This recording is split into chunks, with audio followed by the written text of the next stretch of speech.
Okay, so this one time, okay, 1988, I was with the Michael Jackson tour, the Bad tour, and we landed in Rome. That was the first of the European tour. It was the coolest thing ever. We were going from the airport to the hotel, and nobody said anything about what we would see along the way. And all of a sudden, I look out the bus window, and there's the Colosseum. It was the most amazing thing ever. And when I played with him, we only played 2 or 3 days a week. So we had plenty of time to see the cities that we were at, which was super awesome. Because usually it's so expensive to keep a band on the road that if you have a day off, it's going to be spent traveling to the next city. So it was an absolute luxury to be playing with him at that time. I'm sure when he was in the Jackson 5, it was bam, bam, bam, bam, bam shows and several shows a day.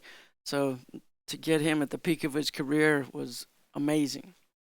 And one of the days off, we went to the Forum to hang out and have a look. And another time, we went to the Coliseum. But before we went there, I don't remember where we all bought this, but a bunch of us went into a Toys R Us and got a blow up Gumby that were the Gumbies were a good 4 feet tall. And we, being the ugly Americans, went to the Coliseum and went to the top of it. And there's windows that look out. And we took our Gumbies and filmed each other sending Gumby flying out into the air. These are the sorts of things we did on tour. We were super pranksters. And this other one time, okay, at an airport, I bought at the airport shop, no less. There was a fake mouse with a bladder, an air bladder that was probably 3 feet long. And at the end, there was this little bag that you would just push. It was full of air, and you would squeeze it, and the mouse would hop. So I had the brilliant idea. This was before 9/11, mind you, because if it was after 9/11, I'd probably be in jail. So I waited until the air hostess, which in the 80s was called a stewardess, was walking down the aisle, and I squoze that bladder, and the mouse hopped, and the stewardess screamed. Success! Got my desired result. And fortunately, very fortunately, she thought it was as funny as I did. Okay, so this one time, people often ask me about my hair on the Michael Jackson tour.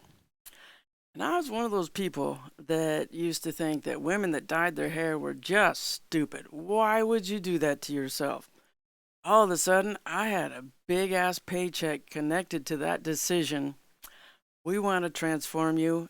Here's our plan. So, Michael hired an artist to come up with a look for all of the performers. The dancers, there was 4 dancers, 4 singers, 2 guitars, myself, John Clark on the Bad Tour, and Ricky Lawson on drums, Don Boyette on bass, Rory Kaplan on keyboards, and Chris Carell on keyboards, Greg Fillinganes on keyboards. There was a whole lot of keyboards on that tour. We were out for a year and a half. Well, the transformation, I came looking like somebody that was trying to look cool at the audition and wasn't. Fortunately, Michael had an idea of how I could be transformed and what I could become on stage. So I went from the girl with the glasses to the girl with the giant platinum blonde mohawk. And people ask me how long it would take for a show to get my hair looking like that. 2.5 hours, if you can believe that. 2.5 hours for every show. Thankfully, we did not have a show every day. In Japan, where we opened the Bad Tour, that was September 1987. I remember I would get my hair done at 7 a.m. because there was a lot of people to get through, and everybody had these extreme looks that were very time consuming. And I always joke that each strand had to be teased on its own. Uh, it was a lot of work for the makeup artist. I think we had, oh gosh, minimum two, maybe three makeup artists for that. And the makeup for stage is pretty extreme because you want people to see at a distance. And we had what they called at the time jumbotrons, where there was a camera crew that would run around the stage shooting people, and it would be projected uh, so people in the far end of the stadiums could see us. So extreme makeup shows up a lot better than subtle makeup. And I left rehearsal one day because it was my turn to get my look transformed. And I came back with platinum blonde hair, I think also what is called wefts, where there's chunks of hair in a line that would be sewn into the back of my head to add volume to the hair. So there's mondo hair. And at first, my look was pretty extreme. It was a mohawk, just psh. If you look straight on it, somebody with a mohawk looks like a pencil on their head, and it looks cool from the side. But I was cool with it. I was super excited to be on the road playing Michael Jackson's music. So anything they wanted to do with my look was fine with me, and hair grows back. I didn't have shaved sides, but I had the hair on the side slicked back. And it looked pretty cool in photos, very theatrical. And the dancers had very similar kind of extreme looks. So this one time, when we started off on the Bad Tour, the very first place that we went to was Tokyo. And it was before the Tokyo Dome was built. I think it was being built at that time. We played some other stadium, I can't remember. But it was so exotic and so fun and so different. And Bubbles the chimp came with us. In fact, he rode on the bus with us to go from the airport to the hotel. And Bubbles had his own room with the trainer. Always wore Oshkosh clothing. And there was an ice cream chain that used Bubbles as advertising during that time called Hobson's.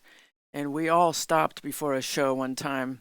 We were all made up with our hair looking like skyscrapers and stopped off for some ice cream before the show, of course. And they were selling these little Bubbles dolls there. The shows in Japan would start very early. They'd start about 7 o'clock in the evening, where most shows here start 8 or 9. But part of that was because so many people in Japan travel by train, and the trains shut down at a certain time.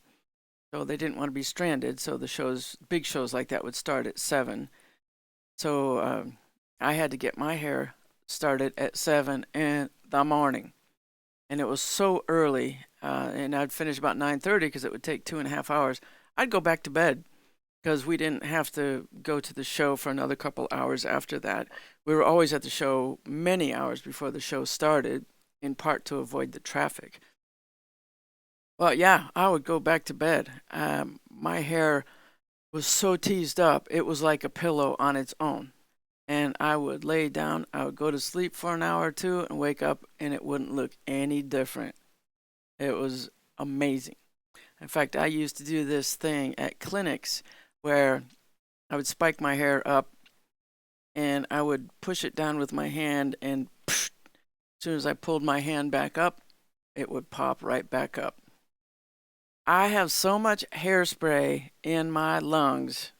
Uh, I think the scientists should cut me open when I die and do some kind of experiments.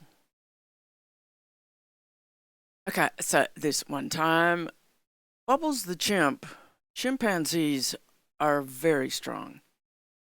And I was very curious about hanging out with a chimpanzee. So I made an appointment with the trainer, and I went to his hotel room and hung out with Bubbles. And that little bastard We were playing, and he was a bit too much for me. So I would take him and I would throw him onto the bed, and he would just bounce back at me like a boomerang. And he was teething at the time, so I ended up with teething marks on my arms. I'm glad I did it, but once was enough. If at first you do not succeed, skydiving is not for you.